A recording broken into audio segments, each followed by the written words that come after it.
Hello and good day. Hey, welcome to the Super Good Camping Podcast. My name is Pamela. I'm Tim. And we are from supergoodcamping.com. We are here because we're on a mission to inspire other families to enjoy camping adventures such as we have with our kids. Today's guest lives in Huntsville, Ontario. Paraphrasing his About section on YouTube, he loves Crownland camping, canoeing, and spending his time outdoors, learning to appreciate all the things that draw him to the wilderness. He claims to be an expert of nothing and an avid enthusiast of building skills, exploring new areas, fumbling about in the woods, and lazing about in his canoe. Please welcome Nate, aka Nate Muskoka from YouTube. Hey! Thanks for coming by, man. Hey, Nate. Thanks for having me.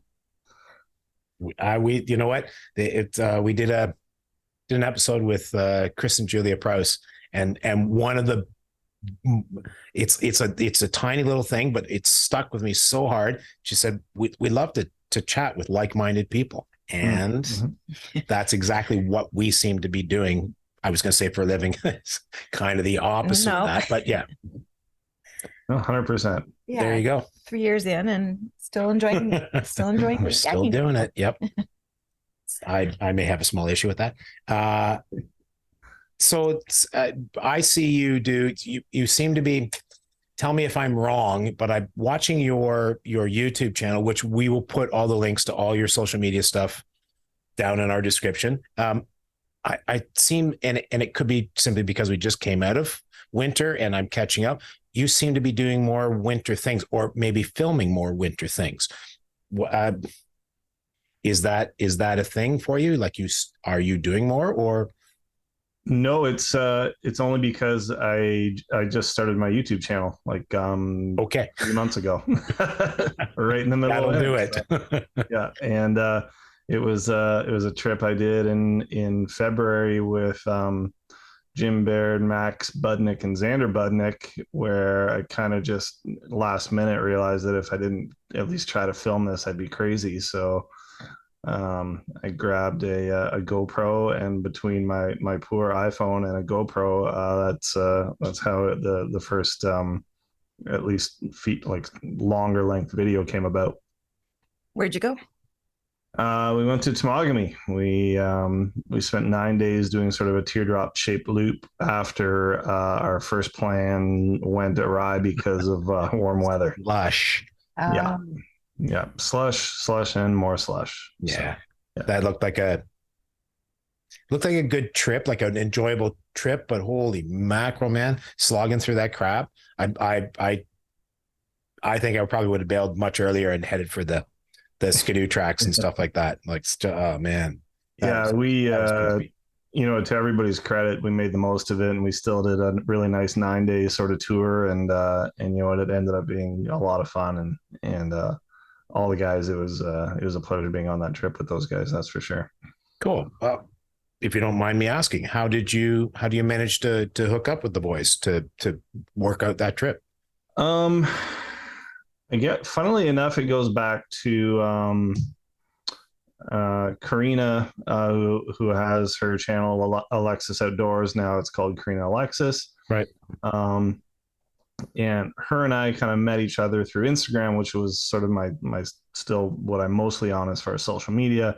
I've been posting camping and Crownland exploring and just shot camping shots for a long time. And we just sort of started talking about, she knew I worked at Algonquin Outfitters, so there was some gear she needed. And then her and Ted Baird and Jim were organizing this pond hockey thing at the Baird's cottage, and I got invited to that. And there was sort of like it was a repeat of the February trip just to get into their cottage, because it was about I remember it was like 8:00 at night, and it was supposed to be this like hour and a half across the lake, and we didn't get there until about midnight because of the slush. So it was like slush in the dark, fully loaded. It was awful. But anyways, that weekend that ended up being a ton of fun because Jim showed up a little later. We all had a blast all weekend long, and that's how I had met Ted and Jim. And then because Jim and his family just live up in Magnetawan, when we both got back from that trip, we just sort of stayed in touch. and would meet up here and there. And then I somehow got invited to a big meetup last winter, just north of Sudbury and some crown land there, with a whole pile of other content creators and YouTubers. And that was an awesome weekend there. Yeah, it certainly looked like it. Yeah. So I met Xander and Max there, which was super cool, along with a whole pile of other awesome people.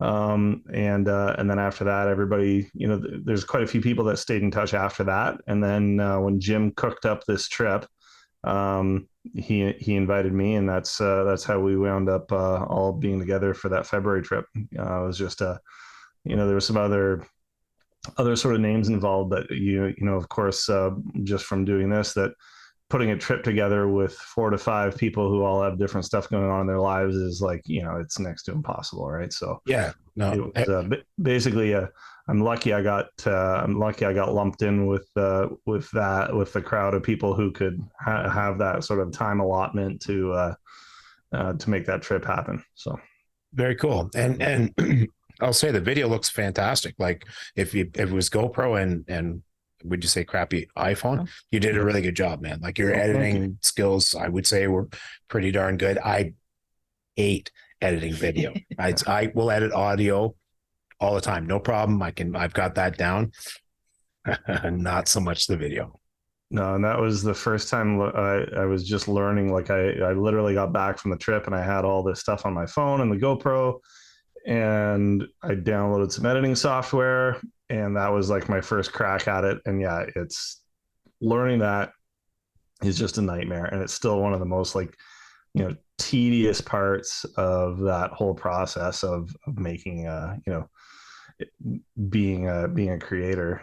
It can often be sort of, I realize that a lot of those skills are great to build up and learn.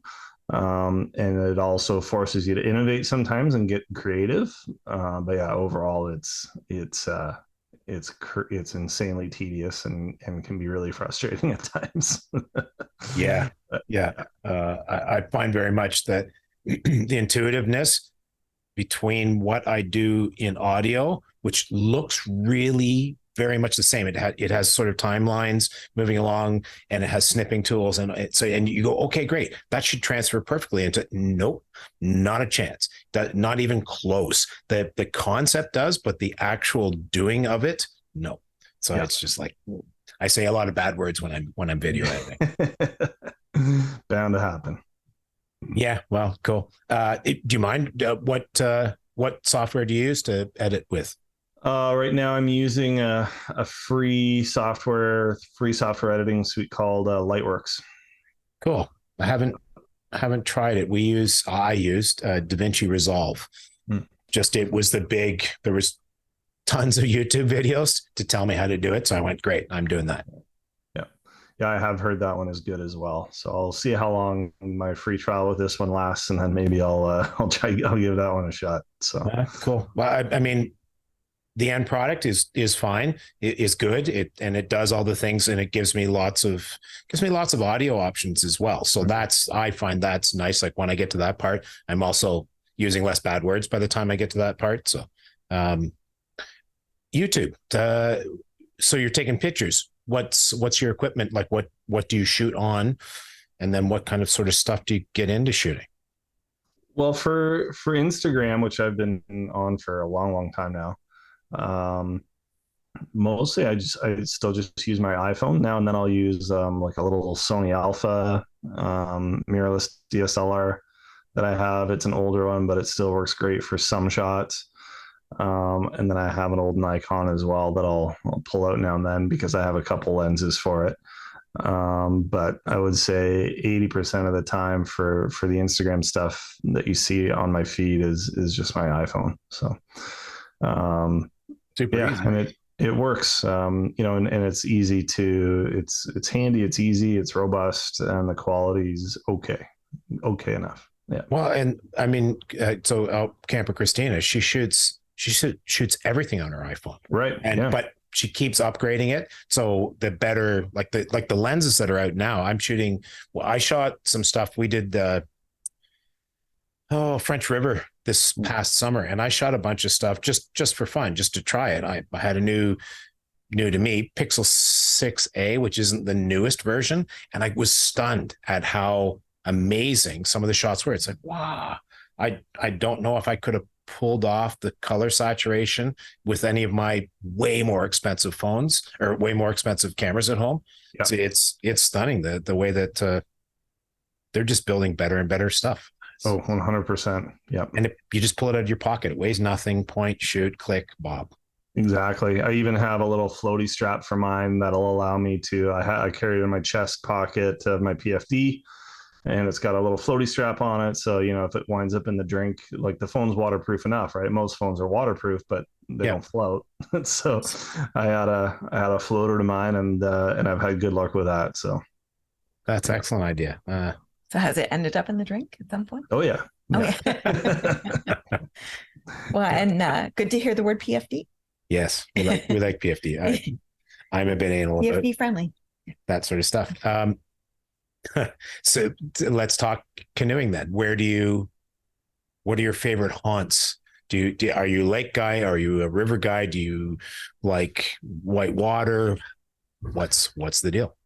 I'm mostly a flat water guy. I love exploring kind of the smaller lakes up and down, the west and sort of southwest sides of Algonquin Park, and then west into the areas off of the 518 towards Georgian Bay.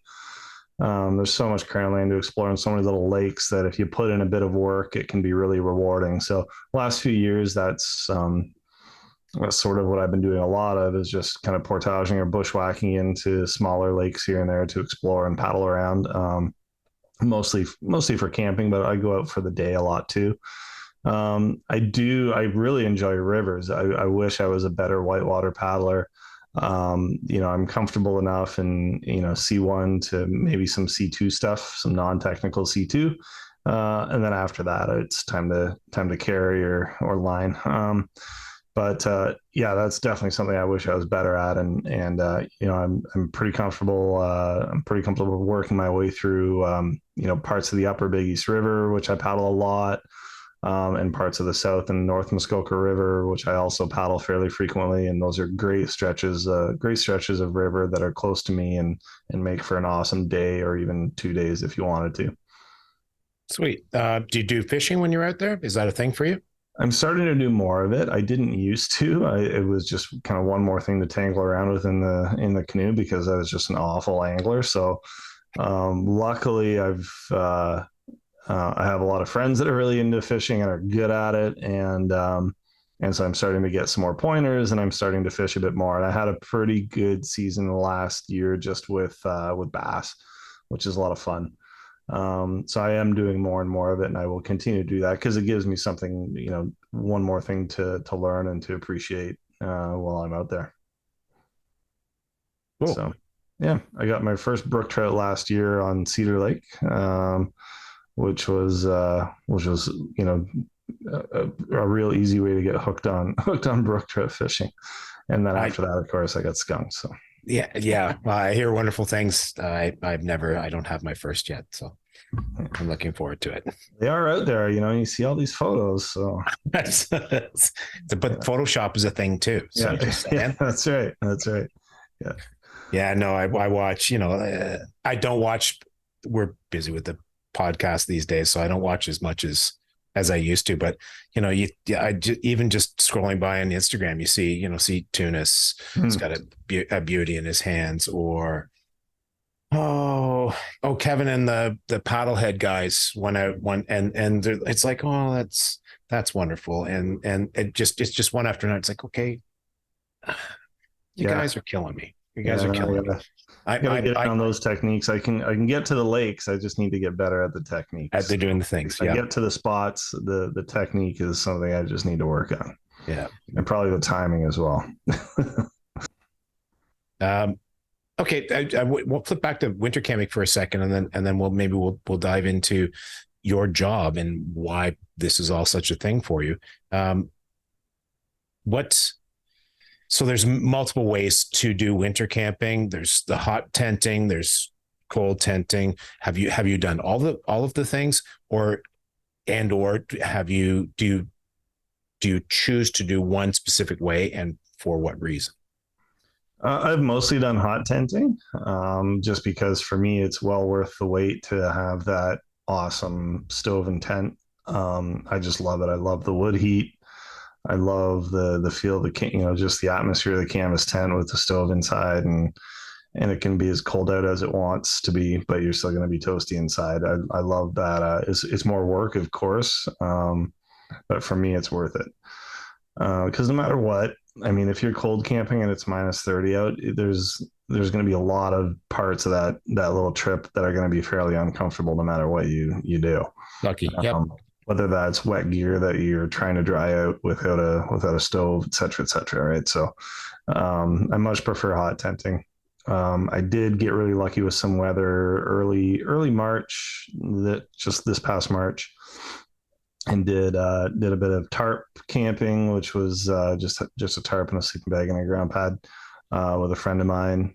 We got lucky because the conditions were perfect. It was got down to about minus 11 overnight and about plus 5 during the day. And it was sort of sunny and the snow was fairly hardened, so there wasn't a lot of slush to deal with. And that was about the extent of my cold camping for this season, that's for sure. But it was great, So there is a time and a place for it, but when you get into those weeks of minus 20, minus 30 weather, it's always the hot tent. Cool. Yeah, I think I would probably swing the same direction.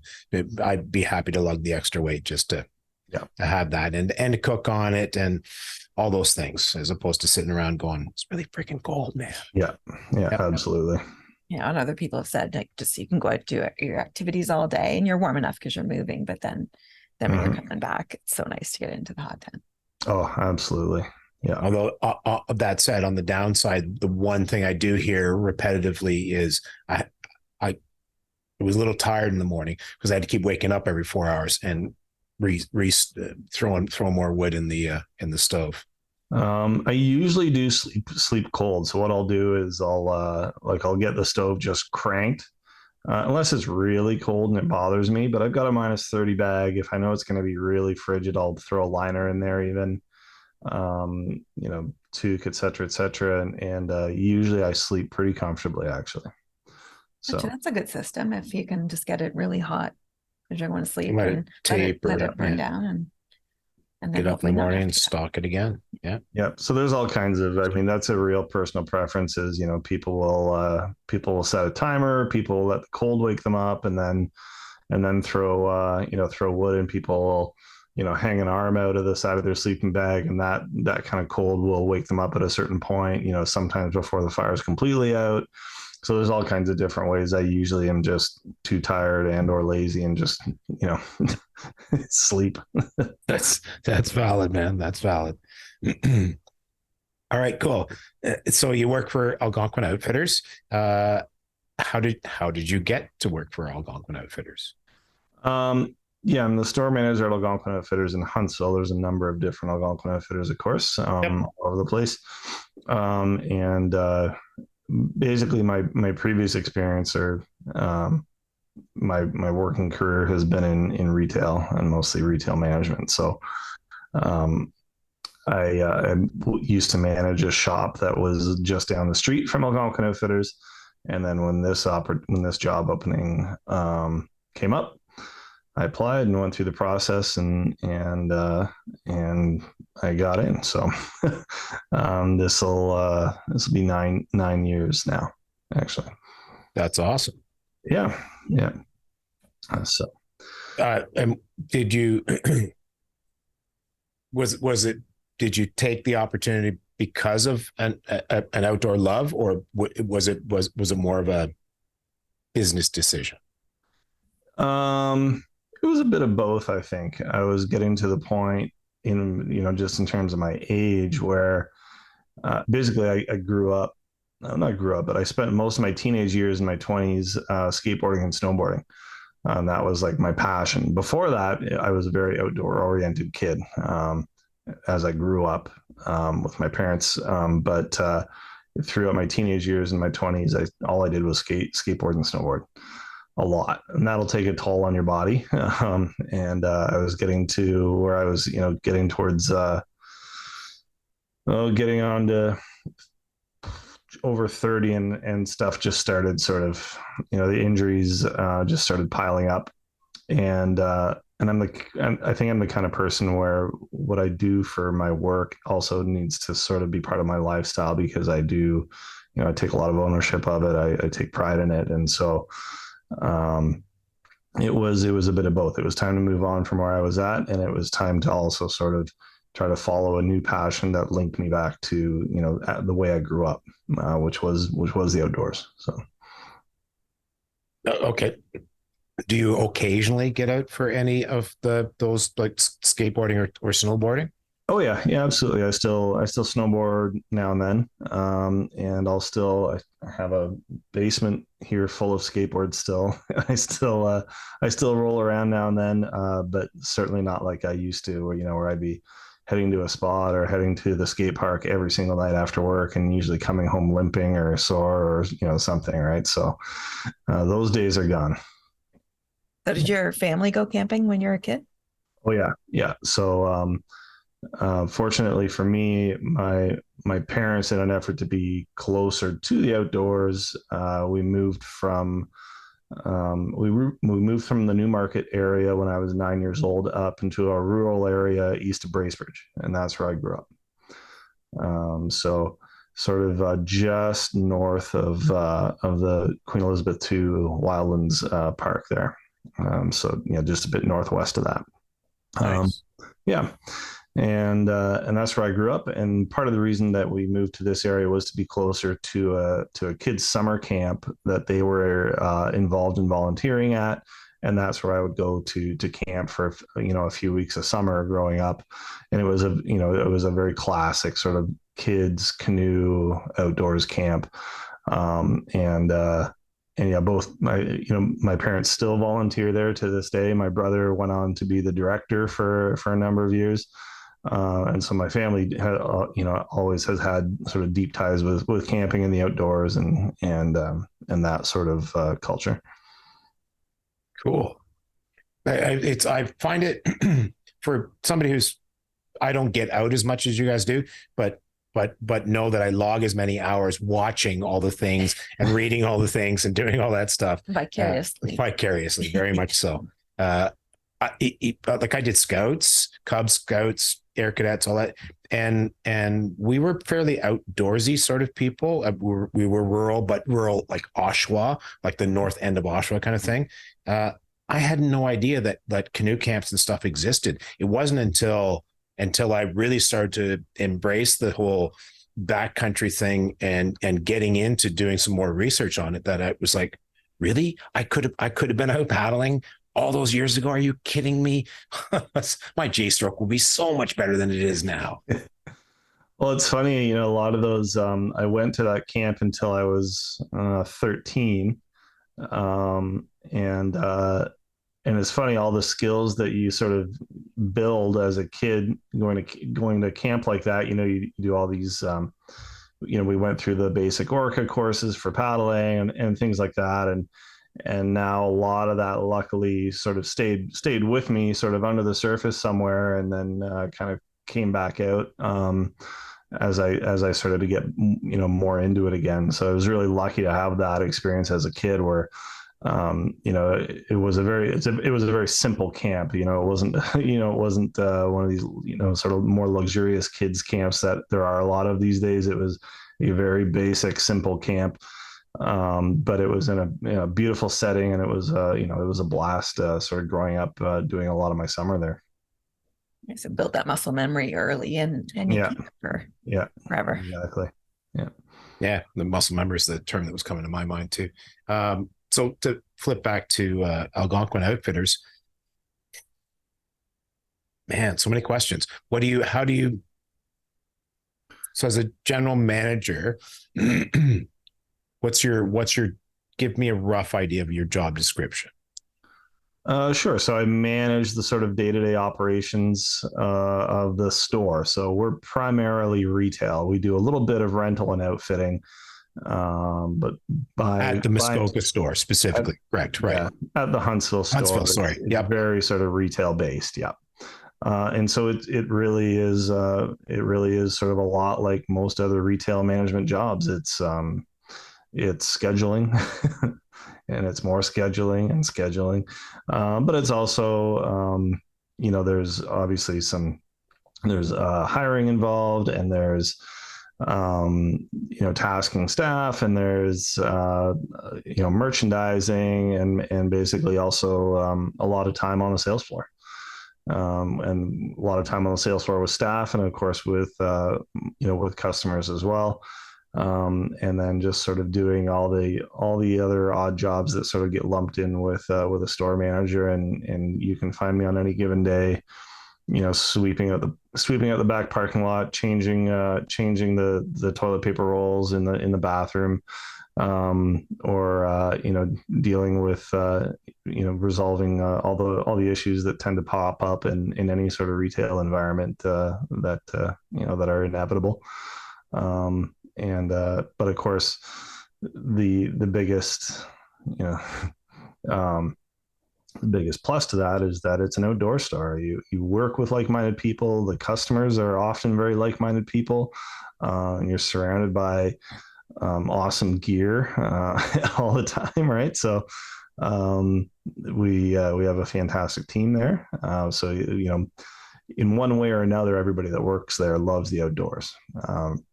And in one way or another, all the customers that walk through there love the outdoors, right? So some of them just don't know it yet, but they're on their way. It's pretty cool. We're right in downtown Huntsville, which means when you look out any of the windows in the back, you see the river, right? And I'm very fortunate in that our house is I can walk to work, and I've been doing that just to try to burn some extra calories. So I can even paddle to work if I really want to from the boat launch just down the street, and I've done that a few times just so that I can say I did it. But yeah, I would say we have terrific team members that are always up to something outdoorsy, or are always sort of eager to learn more, and then we have customers that are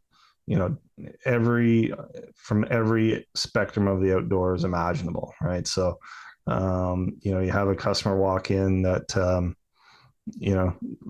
looks like they nothing outdoorsy about what they might be wearing or anything, and then you start talking to them and realize that they've done Arctic river trips, or they've done the Nahani 4 times, and those are the kind of customers that have a wealth of experience and insights to that is really cool to sort of learn from.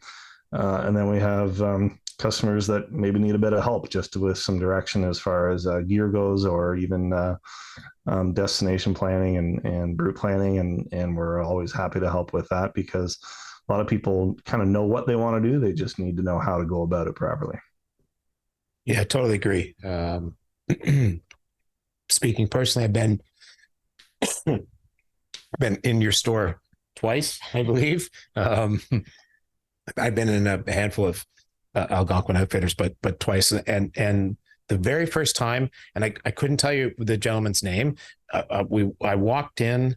I don't even remember. I think I just went in because I'm an outdoor gear junkie. And I ended up chatting with, I don't know. It was like he was like a greeter, but I honestly don't know. We yacked for like, man, it's like half an hour just talking about camping stuff. It was awesome. Awesome. It's like, I don't even know why I came in anymore, but I'm going to look around some stuff. Yeah. It was a I don't know. It was such a great experience. Good. I mean, we're always happy when we can sort of have those experiences with our customers, and man, talking gear in a gear store, that's a real good way to make the day go by. Yeah. I can see how that'd be all right. Yeah. Paycheck go by too. Oh yeah. Oh yeah. It's bad. Yeah. Yeah, it's like whether it's an Algonquin Outfitters or a Mountain Equipment, it's like I have to be careful about whether I choose to take my wallet with me when I go. Yeah, maybe go. We'll do some pre-planning. Then I'll go home, get have the a wallet, cooling off back. period. Yeah. Well, we're as employees, we're really fortunate to usually get some pretty good deals on gear, right? And that's always the best and worst hook. Well, I'm getting a deal on it, so why not? Why not? Easy to justify. Yeah. That's why you have a -30 bag and a liner for it. Yeah, and that's how you wind up with with a basement that's just crammed full of stuff. We have that. Yeah, without the discount. So maybe I need to come work for you. Yeah. Well, it's all cool stuff, and I really hope I get to use all of it at some point. Yes. Yeah. Because I went to completely off topic, but Riley Outdoors, Riley Outside. Yeah. Went for beers with them yesterday. Nice. We've been yakking a little bit, and we got talking, and it was like, well, how many tents do you have? 6. And I don't do winter camping, and it was just that wide-eyed. All right, you're my kind of people. And it is. It's like I kind of do. I have a purpose for each tent. I will never use the pup tent again, but I'm keeping it because of the story of the time that we went and did a week with 2 of us in the pup tent. So it stays. Yeah, totally. And you know what? There are far more expensive or slightly, we'll say, interesting hobbies out there you can spend a lot of money on. For instance, I'm more than happy to have a bit of a tent collection, because for me, anyways, I would rather have an expensive tent collection to go and enjoy the outdoors with than an expensive trading card collection. Yeah, but that's just me. Yep. No, I don't disagree. Each to their own. It absolutely works for me. Yeah. It's like, well, okay, today I want the lighter tent, a little smaller. We're going to take that one. Whatever, how that needs to play out. Yeah. I'm not going to mention the CD collection or the guitar collection or the book collection. Okay, so I have a collection issue. We're not going to talk about it. Okay, that's not part of this show. Love you, honey. Christopher is acknowledging that you have a problem. I don't. It's not. There you go. That's it for us for today. Thank you so much for joining us in Muskoka from Algonquin Outfitters. It was such a great conversation, and we hope you'll join us again sometime. Thank you so much for listening to us, and we will talk to you again soon. We're from supergoodcamping.com. My name is Pamela. I'm still Tim. And we are still from supergoodcamping.com. Please do email us. We're at hi@supergoodcamping.com. That's hi@supergoodcamping.com. Or we are on all the social media. Please do DM, email, whatever you like. We're on Facebook, YouTube. YouTube, we'd love if you followed us. And Instagram and Twitter. Talk to you again soon. Bye. Bye.